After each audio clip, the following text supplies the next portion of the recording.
Fui mula.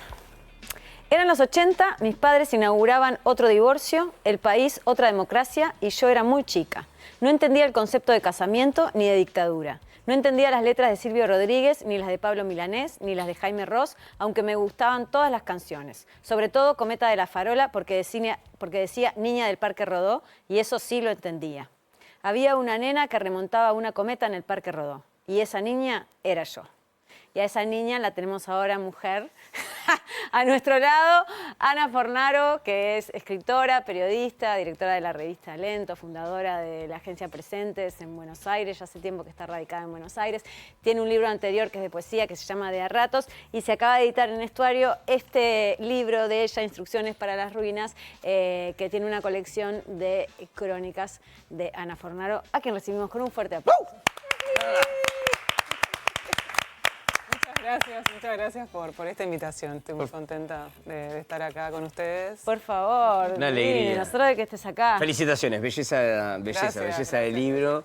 Divino. Yo te quería, voy a empezar por el prefacio, por esto que lo primero que llama la atención es cómo definís a dos capitales, definiendo a Montevideo como una capital de poesía y a Buenos Aires como una capital de crónica, una capital de crónica. ¿Eso lo supiste inmediatamente que estuviste allá? ¿Eso lo fuiste meditando? ¿Por qué llegaste a esa conclusión? Es como más medio como una descripción un poco caprichosa que habla del proceso mío de escritura, porque cuando yo me mudé a Buenos Aires, que tenía 28 años, bueno, ya trabajaba en periodismo, pero venía más de la poesía, había escrito, bueno, justo había publicado un libro de poesía justo antes de mudarme. Y bueno, y en el prefacio lo que hago en realidad es explicar un poco el porqué, la existencia de este libro, que es una recopilación, una antología de las crónicas que yo empecé a escribir cuando me mudé a Buenos Aires. Sí es verdad que Buenos Aires tiene una tradición de crónica o de periodismo narrativo, como claro, se le llama también, que es una mezcla entre periodismo y literatura, muy fuerte, con autores muy potentes, bueno, vivos, está, no sé, Leila Guerriero, por decirlo, claro, la misma Mariana Enríquez, que bueno, que esta es muy famosa por sus ficciones, pero también ella ha incursionado en el periodismo narrativo. María Moreno, estoy nombrando todas mujeres, pero también hay varones. Pero bueno, Roberto Walsh fue uno de los precursores de eso. Y América Latina tiene toda una tradición de este tipo de crónicas así, algunas más sociales, algunas más íntimas. Y Uruguay también, por supuesto. Pero bueno, yo lo que sentí era que cuando me mudé a Buenos Aires yo quería explorar este género híbrido entre la literatura y el periodismo. Y bueno, entonces ahí me largué y la poesía quedó ahí bastante abandonada. Entonces yo digo, claro, bueno, Montevideo era como, no sé, yo en Montevideo era poeta y en Buenos Aires me convertí en más narradora, ¿no? perfecto. Vos sentís como, a ver, porque vos tenés una personalidad muy fuerte a la hora de escribir crónicas. O sea, tenés como ironía, tenés humor, tenés ciertas crudezas cuando hablas de lo social. ¿Crees que eso vino contigo, que lo fuiste haciendo a medida que ibas escribiendo? ¿Cómo se da? Claro, el yo en las crónicas es un tema como bastante delicado, porque hay historias, por ejemplo, toda la primera parte del libro son historias más sociales, o sea, son vidas ajenas, ¿no? O sea, estoy contando historias de otras personas que les pasaron cosas muy distintas a mi vida, ¿no? Pueden ser, no sé, empleadas domésticas en el country de Nordelta o un padre que busca justicia por el femicidio de su hija. Bueno, son historias que yo voy, cuento, y ahí yo me corro, ¿no? O sea, mi yo se corre, no estoy hablando de qué me está pasando a mí adentro de esas historias, y son decisiones narrativas. Sí es verdad que después hay algo que tiene que ver por ahí con el estilo o con una voz que se impone, ¿no? Y eso es... Yo creo que cuanto más pasa el tiempo, esa voz se puede liberar más. Cuando empezamos a escribir, eso por ahí creo que nos pasa a todas las personas que escribimos, tenemos más inseguridad, más miedo y nos estamos como más camuflando esa voz. O por ahí no sabemos cuál es la voz tampoco, ¿no? Porque... Y entonces el proceso de escritura de estas crónicas creo que fue acompañando el proceso también de crecimiento, primero de crecimiento de la vida, ¿no? de crecer y de empezar a envejecer, y después la voz narrativa creo que va acompañando eso también. Y después hay crónicas que son más personales, que son las de la segunda parte, que ya lindan con más lo íntimo y ahí aparece más el humor y eso. Y bueno, y ahí ya sí, porque yo me estoy burlando de mí misma, básicamente, Claro, así que me permito todas las libertades, libertades. Porque bueno, pero cuando contamos historias de otros, que a mí es algo que me gusta mucho, creo que hay que tener cuidado en no ponerse, en no sacarle el lugar, ¿no? El protagonismo a la historia de los personajes, que son personas en realidad de los que estamos hablando. Pero también, perdón, porque tiene que ver, pero también tenés como personalidad en la estructura, ¿no? Porque, por ejemplo, la primera, no sé si es la primera en porque yo tengo la versión argentina, la del hombre araña. Sí. ¿No? Sí, que es como una estructura que en un momento...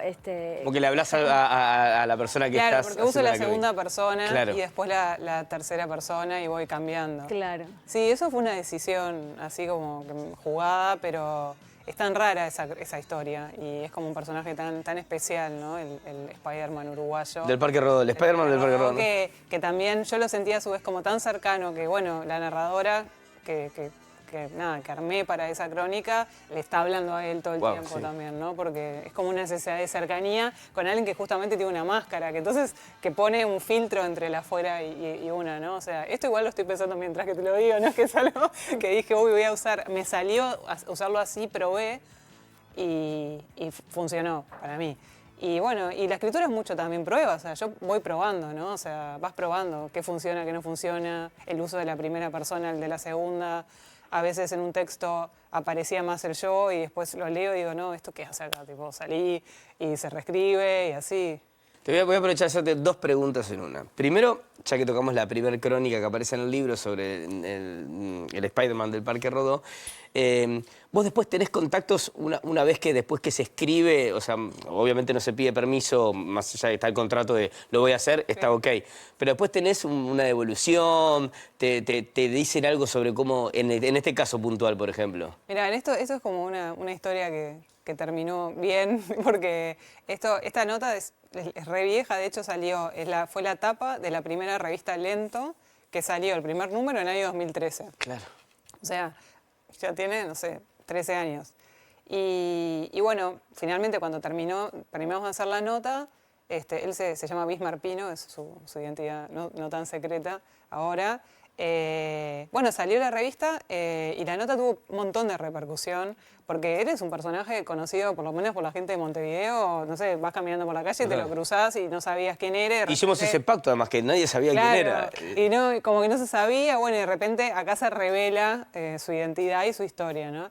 Y bueno, lo que pasó, que eso me lo contaron desde la diaria después, que lo empezaron a llamar, y esto me lo contó él también, como para, no sé, para festejar cumpleaños, o sea, como que tuvo un pico así no sé si eso duró, se mantuvo en el tiempo, pero sé que después de la nota hubo, no sé, como que lo empezaron a llamar más para trabajar, ¿no? Claro. Por último, es su trabajo, él trabaja de ser el hombre araña.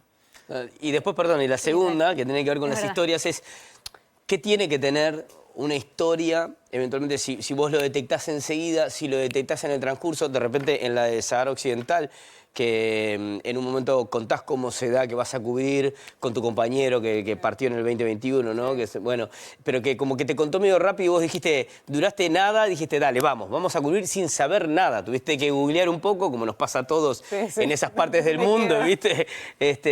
Pero vos identificás al toque que va a ser una buena crónica, hay cosas crónicas que desechás y decís, no salió como yo pensaba. Sí, la verdad que medio intuitivo todo. Lo del hombre araña fue claramente una cosa intuitiva y me acuerdo que cuando lo propuse a Gabriel Lagos, que era el editor de Lento en ese momento, que me dijo que sí, pero yo se lo propuse sin saber si yo iba a llegar a un puerto con eso, ¿no? Yo dije, bueno, dale, y me dijo, sí, bueno, y hablaba con amigos y me decían, ¿vos estás segura? Porque este tipo, no sé, capaz que no hay nada, y o sea, vos hablás y está así. Y yo es como que sentía que había algo ahí y había de todo, ¿no? Y así me pasó como con muchas. O sea, creo que sí, que hay algo como medio intuitivo, medio también como del impulso. Y después te puede pasar que te chocas contra una pared y no hay nada. Pero bueno, no me ha pasado como de ir por ahora a buscar una historia o pensar que eso es una buena historia y que no haya nada. Claro. ¿No?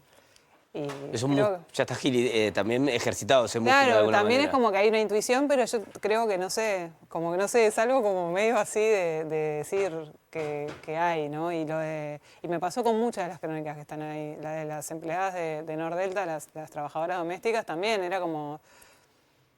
De repente hablabas con ellas y tenían historias y más historias y más historias y más historias y era como capas y capas y capas de vida, de historias de vida, que bueno, que se terminaban condensando en ese momentito que se hizo famoso en las redes sociales, que fue cuando no las dejaban subir al ómnibus, que las entraba a la Amerigo, la empresa que las entraba a sus lugares de trabajo. Y en esos segundos, digamos, que fue lo que yo vi en Facebook en ese momento que ellas habían subido eso en las redes, estaba todo. Estaban las vidas, las violencias que habían atravesado desde niñas, todo el momento político y social que estaba viviendo Argentina, pero también en Uruguay. O sea, había como toda una cuestión ahí que hacía poco se había presentado justo la película Roma. Roma, claro. Y como que estaba en la conversación eso, ¿no? Total. ¿Y cómo lo trabajas cuando trabajas una crónica como esa, como la de las empleadas domésticas del Nordelta? O sea, vos vas varios días, te tratás de, no sé, de meter ahí, o en realidad es más como por fuera, buscas material, es más un trabajo de campo. El trabajo de campo es fundamental. O sea, yo primero lo que tuve que hacer es, cuando vi el video, porque esto fue aparte de un video que se hizo viral, ¿no? Que ellas cortaron ahí la calle porque no las dejaban subir. Y entonces ahí yo empecé a buscar contactos de ver si podía contactar a alguna de ellas, ¿no? Entonces empecé a llamar a gente, a productores de radio, no sé cuánto, conseguí el contacto de una de ellas y ahí es como laburar para que te quieran hablar y convencer también que va a ser un lugar seguro, tipo de si la voy a entrevistar para qué va a ser. Y al mismo tiempo yo leí cosas que ya se habían escrito, porque no era el primer conflicto que había en ese country, que no es un country, en realidad es un mega barrio cerrado. Hay un montón de bibliografías sobre eso y ahí vas, y bueno, mientras que iba como tratando de que hablar con una de ellas y que ella me pusiera en contacto con otra y otra y otra, porque la idea es como ir juntando historias. Claro. Pero yo no es que, yo como que cuando me meto en una historia no tengo preseteado cómo va a ser. Siempre todo puede naufragar y todo puede salir mal. Yo también es como que tengo esa idea, como esto puede fracasar absolutamente, porque ya se te cierra una persona o no quiere hablar y eso ya... por lo menos se interrumpió por un tiempo. Claro. ¿No? Y el desarrollo de la nota a mí me llevó 6 meses. Y después la escritura un tiempo más, no sé, ponele, no sé, unas semanas. La escritura no es tanto porque a medida que yo voy trabajando, no sé, llegaba a casa y me ponía a desgrabar enseguida el testimonio y así. Y entrevisté a un montón de estas mujeres, no sé, de haber entrevistado como a 6, 7. Y después otra cosa que buscamos las personas que escribimos este tipo de crónicas es escenas. ¿Por qué? Porque vos al lector lo tenés que meter adentro de eso como si fuera, no sé, una película o un documental o lo que sea. Entonces, yo te puedo contar algo, te puedo contar a Menganita le pasó tal cosa, pero si yo te lo cuento con una escena, ya es diferente, estás vos ya como lectora ahí adentro viendo y diálogos y todo. Y para esas escenas hay cosas que te pueden contar ellas, no sé, cuando era chica, no sé, mi padre me pegaba, entonces... Pero después hay cosas que tenés que ir a ver vos. Por ejemplo, ellas fueron a una de las no sé, las asambleas de Ni Una Menos. Y yo ahí les acompañé, yo fui con ellas. Y era la primera vez que hablaban en público ellas. ¿Te diste cuenta que temblaba? Claro, todas esas cosas que están contadas ahí yo las vi. Y entonces eso es importante. Me metí en el country también, porque yo necesitaba ver eso, contar cómo era el espacio ese en el que ellas vivían. Y así, y así, y así, ¿no? Y después... También decís, bueno, la voz de ella es fundamental porque yo claramente tomo un partido ahí, o sea, me pongo al lado de las trabajadoras domésticas y no del lado de los propietarios del country que son quienes no la dejan subir al ómnibus, ¿no? Aunque hablo con uno de ellos también, o sea, yo también quise hablar con ellos. Yo tomo partido claramente sin decir que tomo partido, pero digo, porque bueno, porque también yo no creo mucho en la neutralidad periodística, o por lo menos en la objetividad, y acá había una violación de derechos humanos, y era como, listo, y violación de muchos derechos, y yo ya había tomado partido. Pero sí hablé también con las personas del country, y Y bueno, y después sí buscar otro tipo de fuentes que sepan más que yo del tema. Entonces, por ejemplo, hablé con un académico chileno que había hecho su tesis doctoral sobre el trabajo doméstico en los barrios cerrados y en particular ahí. Y él, claro, me dio un montón de información y iluminó mucho con sus herramientas técnicas todo lo que yo estaba contando. Claro. Y bueno, eso es como parte de... Todo esto que estamos hablando está dentro del largo aliento, pero si pasamos a la segunda mitad, que es sin aliento, donde hoy contabas al principio, que tiene que ver más contigo, ¿por qué decidís contar estas historias tuyas? ¿Las tenés de toda la vida? ¿Son las historias que te conoce tu familia, tus amigos, que te las recuerdan? Ahí en Sin Aliento hay varias crónicas así como que son como más en joda, porque muchas también las escribí para una columna de humor que yo tuve en la revista Lento, que yo firmaba con un seudónimo de Juana Gris. Juana Gris, y bueno, y ahí tenía como que entregar todos los meses también una historia. Y sí, me basaba en las cosas que me pasaban a mí y las cosas que me parecían absurdas y esas pequeñas batallas cotidianas como, no sé, lidiar con, no sé, ir a una depiladora o no sé cuánto, o también como mis propias neurosis y no sé, y planteos acerca, por ejemplo, hay una que mezclo como el feminismo con la depilación, fue todo un día, ¿no? De una persona con los horarios. Atravesada con, no sé, por una persona feminista, pero que tiene que someterse a un montón de cuestiones que nos pasan a las mujeres y todas las cosas que yo iba pensando. Hasta por momentos te preguntás si sos feminista. Claro, qué tipo de feminismo tengo, claro, porque ya no sé, y bueno, y todas esas cosas que en realidad son cosas que... ¿Estás de acuerdo con varios al mismo tiempo? Que están en mi cabeza y que entonces ahí aprovecho como para decir, bueno, listo, lo pongo ahí y es como exorcizar un poco la locura de todos los días, ¿no?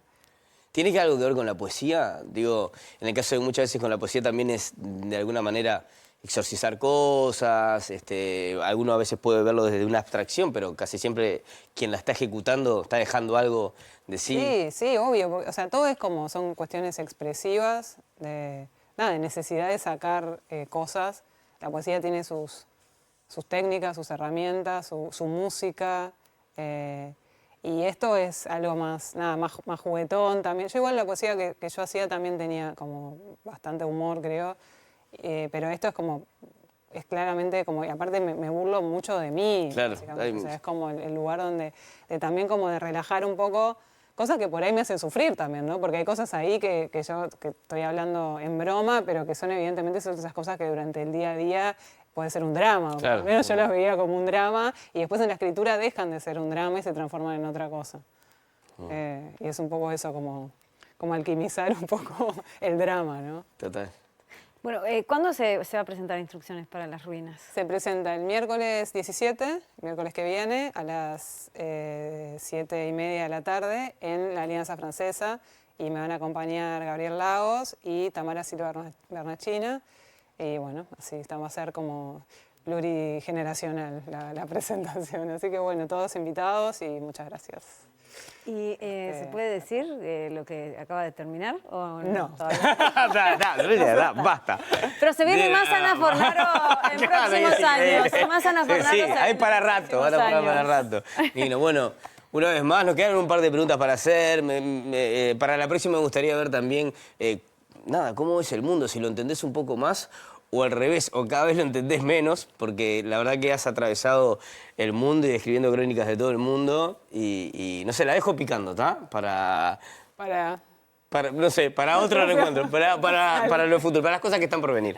Querida, muchas gracias. Muchas gracias. Un placer. Instrucciones para las Ruinas ya en todas las librerías. Librazo. Ana Fornaro, van a pasar muy bien leyéndolo. Divino. Bueno, y se nos va esta churrita hermosa, se va de vacaciones bien merecidas, así que nos van a estar acompañando a partir del lunes. Vamos a estar con Mariam acá, haciéndonos cargo de este barco. Divino. Prometemos no hundirlo. Guárdenme el lugar, Bueno, vamos a ver. No me despidan después cuando vuelva. Vamos a ver qué cosas nos da la ausencia de Noelia. Bueno, los queremos y las queremos a todos. Que tengan un fin de semana hermoso y nos vemos el lunes. Chaucito. Chao.